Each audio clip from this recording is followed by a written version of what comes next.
Assalamualaikum warahmatullahi wabarakatuh. Hai teman-teman, apa kabar semuanya?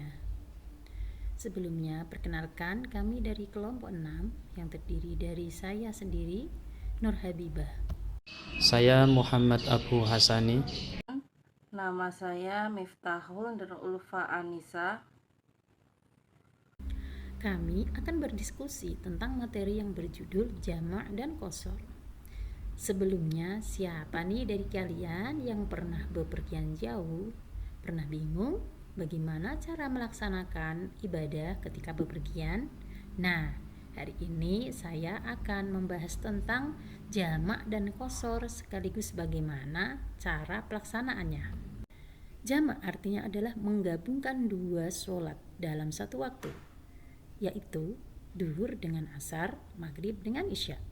Adapun qashar adalah meringkas sholat 4 rakaat menjadi 2 rakaat, yaitu sholat duhur, asar, dan isya.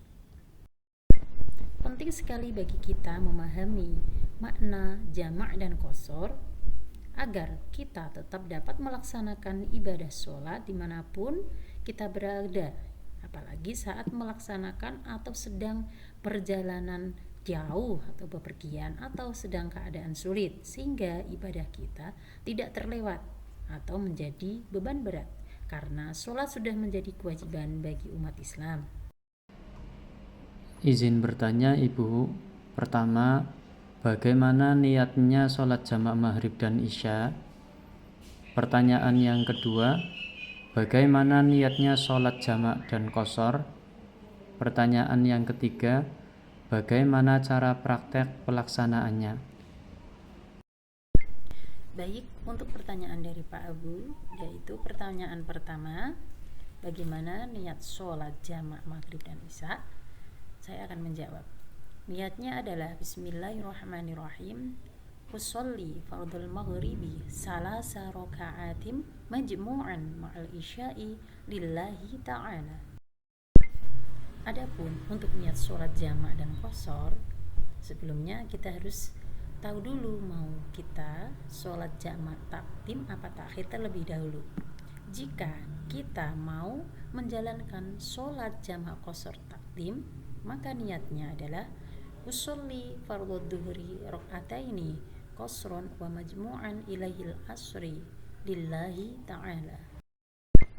Untuk pertanyaan yang nomor 3, sebelumnya kita harus mengetahui dulu sholat mana saja yang bisa dijamak. Adapun sholat yang bisa dijamak ialah sholat duhur dengan asar, maghrib, dan isya. Adapun tata cara pelaksanaannya, jika kita ingin melaksanakan jamak takdim, maka kita melaksanakannya pada waktu duhur dan maghrib.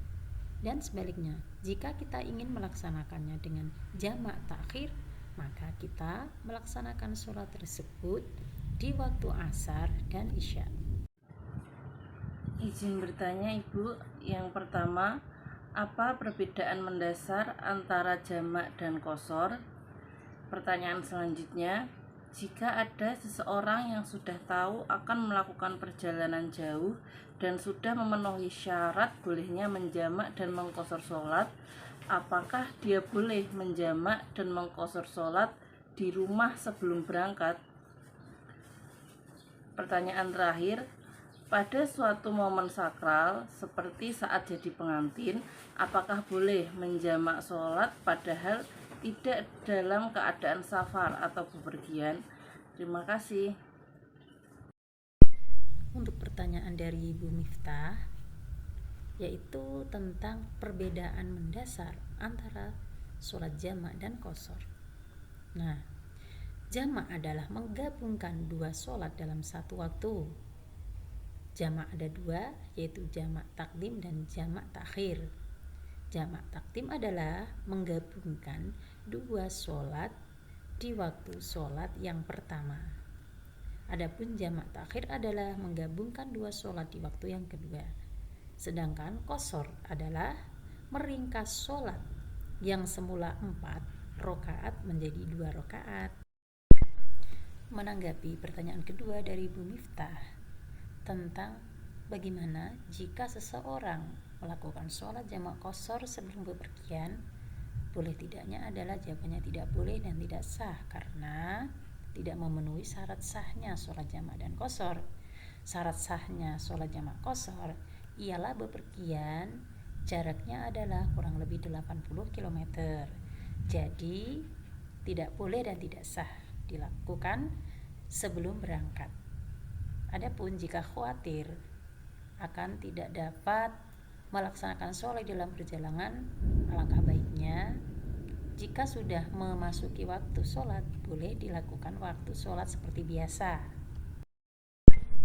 Adapun untuk hukum boleh tidaknya menjamak qashar bagi seorang pengantin, sebagian ulama berpendapat membolehkan jamak untuk pengantin wanita karena sedang dalam keadaan terdesak, yaitu ketika sedang didandanin, di make up, padahal lama didandani, tiba-tiba waktu sholat datang. Nah, seperti itu diperbolehkan, tapi tidak berlaku untuk pengantin laki-laki, apalagi tamu undangan. Adapun untuk qashar tidak diperbolehkan dan tidak sah karena tidak dalam keadaan bepergian.